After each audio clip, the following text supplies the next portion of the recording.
আবার যেমন রিলিফ বিতরণের প্রতিষ্ঠান হিসেবে লাইসেন্স নিয়ে এবং অর্থ ছাড় করে সেই টাকায় ইসকন মন্দির প্রতিষ্ঠা করতে পারে না। তাহলে ইসকনের এতগুলো মন্দির কিসের পয়সায় হলো? এই বিষয়গুলো নিয়ে স্বচ্ছভাবে জনগণের কাছে ব্যাখ্যা দিতে হবে। এই নিয়ে সরকারের কোনো দায় নেয়ার বা কোনো আড়াল টেনে নেওয়ার প্রয়োজন নেই। আমাদের আইন যদি পারমিট না করে তাহলে সরকারের কিছুই করার নেই। আবার মাঝে মাঝে আমরা শুনতে পাই অমুক ইসকনের সদস্য অথবা সরকারি কর্মচারী ইসকনের পদক, মেডেল বা সম্বর্ধনা নিচ্ছে বা দিয়েছে। এখন এই ইসকনের সদস্য হওয়া কি জিনিস? কোনো বিদেশি এনজিও এইখানে কাউকে ধর্মীয় দল, গ্রুপ বা প্রতিষ্ঠানের সদস্য বানানোর কার্যক্রম নিতে পারে কি?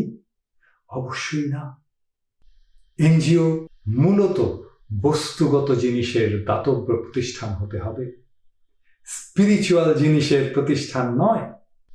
এনজিও করতে আসা চ্যারিটির কথা বলে কোনো ভাব বা ধর্মীয় রাজনীতির প্রচার করতে অনুমতি দেওয়া হয় না। বড়জোর সেটা সামাজিক সচেতনতা ধরনের কাজ, যেমন অধিকার বিষয়ক, দক্ষতা শেখানো, স্বাস্থ্য বা পরিবেশ বিষয়ক কাজ ইত্যাদি এরকম হতে পারে। সরাসরি রাজনীতি অথবা ধর্মপ্রচার এটা আমাদের এনজিও আইনে একেবারেই নিষিদ্ধ।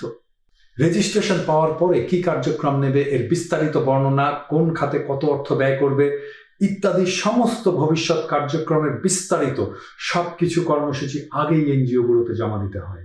এটা দেওয়ার কথা।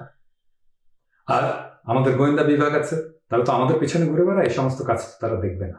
তাদের এ সমস্ত সরেজমিনে যাচাই করে রিপোর্ট দিলেই তবেই সেই বিদেশি এনজিও অর্থ ছাড়ার অনুমতি পায়।